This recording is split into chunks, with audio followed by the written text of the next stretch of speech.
Hello guys, bersama saya lagi dalam Alright Nopod Channel. Sehari ini sahabat semua, saya ingin kongsikan bersama dengan Anda satu perkara yang ramai ya. Rakyat Malaysia tidak tahu apa yang berlaku ketika ya Mahathir Mohamad pergi ke Jepun. Ya, dalam masa yang sama juga ya Datuk Seri Anwar Ibrahim juga berada di sana. Apa yang berlaku ini adalah satu yang amat memalukan sahabat semua. Ya, dikatakan Mahathir ya kena seperti itu. Jadi apa yang berlaku ya saya kongsikan bersama dengan Anda. Dan perkara yang kedua juga yang menarik untuk saya kongsikan adalah MP Pulai ya menjadi serangan fitnah walaun semua. Jadi mari kita lihat jawapan daripada MP Pulai berkaitan dengan fitnah itu.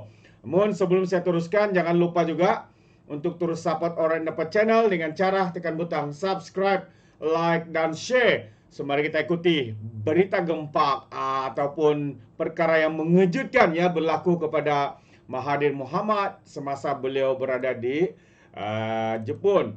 Jadi kalau kita lihat ya, ada satu ulasan menyatakan bahawa Mahathir ya kena di Nikkei.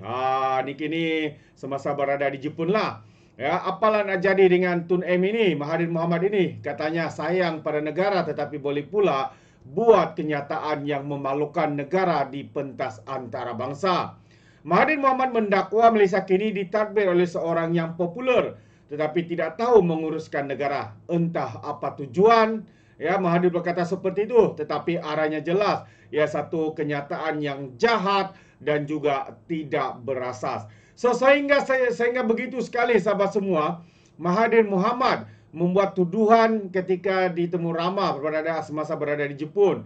Ya, mengatakan kononnya Perdana Menteri yang ada pada hari ini seorang yang hanya mementingkan populariti dan juga tidak tahu menguruskan negara. Itu antara tuduhan. Ya, kalau kita lihat sahabat semua, ini adalah kenyataan yang saya boleh anggap sebagai penderhakan negara. Ya, pemimpin nombor satu negara diburukan di mata di mata dunia asing di luar sana. Sangat-sangat memalukan. Jadi apa yang mengejutkan dan menjadi persoalan di sini adalah apakah Mahathir Mohamad ini ingat ya dengan membuat kenyataan sedemikian Anwar akan hilang sokongan daripada pemimpin-pemimpin dunia.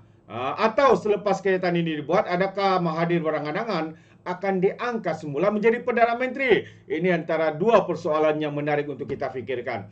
Dan ini sangat memalukan, mujurlah dalam persidangan Nikkei 2024. Ya, 2024 ini Mahathir tidak bertemu dengan Anwar. Rasanya kalau berhadapan tak berani Mahathir membuat kenyataan sedemikian rupa. Cuma berani bercakap di belakang Perdana Menteri kita, Datuk Seri Anwar Ibrahim.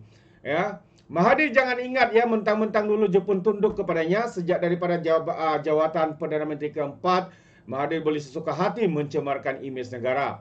Zaman sudah berubah, Mahathir Mohamad berehatlah dan berundurlah. Ya, Mahathir perlu sedar hari ini semuanya sudah beralih menyokong Perdana Menteri Malaysia iaitu Datuk Seri Anwar Ibrahim. Lihat saja kejayaan Anwar mendoktrinkan pemikiran pemimpin Jepun.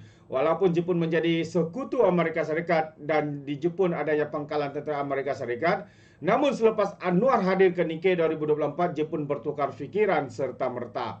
Jepun tanpa rasa gerun ya mengeluarkan kenyataan secara rasmi dan terbuka mahu bersama Anwar mengulurkan bantuan membantu Palestin.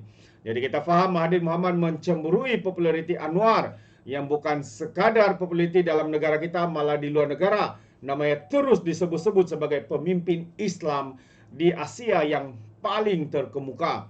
Hasilnya lawatan Datuk Seri Anwar di Jepun baru-baru ini berjaya meraih 1.45 bilion ringgit potensi pelaburan daripada Jepun. Belum campur lagi hasil lawatan dari negara-negara luar, negara-negara lain. Kemana saja Anwar pergi, pulangnya ke tanah air tidak dengan tangan kosong.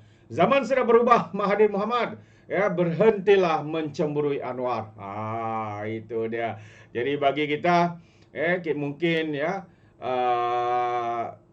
layak juga Mahathir ini menerima bu daripada rakyat Malaysia maupun masyarakat yang ada di Jepun pada ketika beliau berada di sana. Sanggup ya menjadi penderhaka, menjadi pengkhianat karena mencemburui Perdana Menteri kita hari ini, sanggup membuat kenyataan-kenyataan seperti itu. Di mana rasa hormat ketika beliau berada di luar negara, tidak ada seorang pemimpin pembangkang pun yang berani. Kecuali dalam negara lah, mereka ni berani sangat untuk berkokok, membuat fitnah, memanggil Datuk Seri sebagai babi lah, dajjal lah, dan pelbagai lagi. Karena kita tahu, ya, karena tujuan mereka semua itu untuk menjatuhkan Perdana Menteri, tiada benda lain. Ya, karena apa? Karena mereka semakin rasa takut dengan perkembangan ekonomi kita yang sedang berlaku, ya, berada dalam keadaan yang baik hari ini, ya. Negara-negara luar menganggap ekonomi kita semakin mengembang, ekonomi makin memulih, pelaburan dilihat berkembang, ya, inflasi, nilai ringgit. Tetapi berbeza pula pandangan dia daripada walan-walantit, lebay-lebay, cyber sitro pembangkang, peringkat yang pro kepada Perikatan Nasional PAS dan Bersatu, ya. Begitu juga dengan Haraka yang menyatakan kononnya pelabur lari, ringgit jatuh, ekonomi gagal. Ya, ini adalah persepsi yang mereka lakukan. Untuk apa sahabat semua? Ya, hanya satu, ya, untuk sitro-sitro pembangkang ini mendapat habuan, ya, daripada apa yang mereka lakukan. Dan kedua, mereka mau menjatuhkan Datuk Seri Anwar Ibrahim karena takut, ya, kalau negara kita ini ekonominya dipulihkan, berbagai permasalahan yang ditinggalkan oleh kerajaan PAS dan Bersatu yang gagal diselesaikan itu, mereka takut hari ini dapat diselesaikan oleh kerajaan perpaduan, khususnya Perdana Menteri kita Datuk Seri Anwar Ibrahim.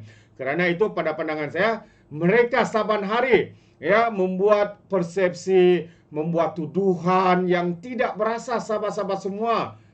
Itu dia. Jadi mungkin Anda memberikan sebarang pandangan yang berkaitan dengan isu ini, Anda boleh berikan dalam ruangan komen. Dan sebelum saya akhiri, dalam perkongsian singkat ini juga saya ingin memberikan jawabannya daripada ahli Parlimen Pulai bahwa beliau didakwa menghilang.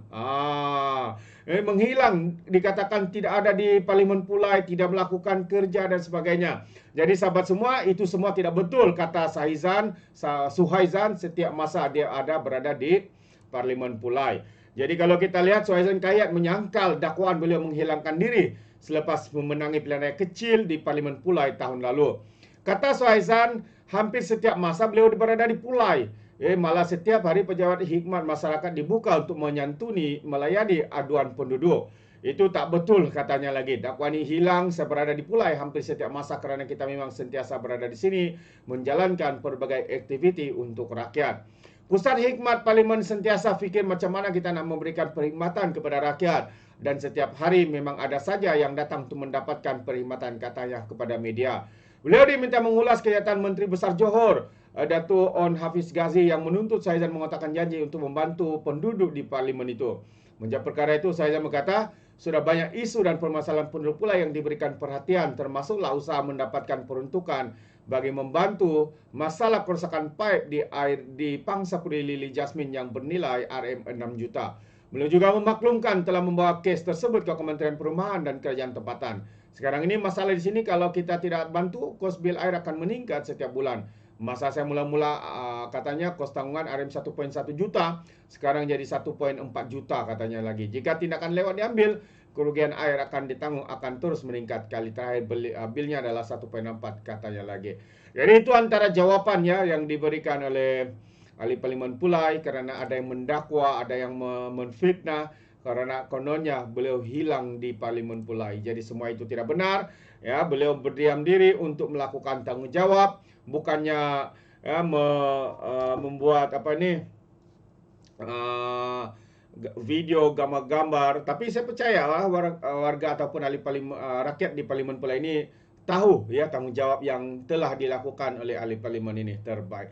Jadi sahabat semua, itu dua perkara yang saya kongsikan. Yang pertamanya menghadirkan Abu kerana apa? Kerana beliau cuba untuk mensabotas segala usaha yang dilakukan oleh Perdana Menteri kita hari ini dengan mengatakan kononnya Perdana Menteri Malaysia hari ini hanya pentingkan populariti, ya, tidak tahu mengurus negara dan sebagainya. Itu antara satu tuduhan yang sangat melampau, apatah lagi keluar daripada individu yang bergelar sebagai negarawan. Mungkin juga saya boleh gelar individu ini sebagai sampah ataupun politikus sampah masyarakat. Sudah-sudahlah. Masa untuk berehat, Mahathir Muhammad. Jadi terima kasih, sampai sini saja.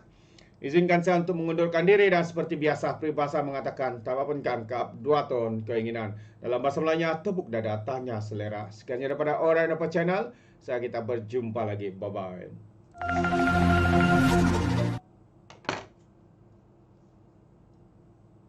Please, Daddy, could we go to Toys R Us? Please, Daddy, could we go to Toys R Us? Go away.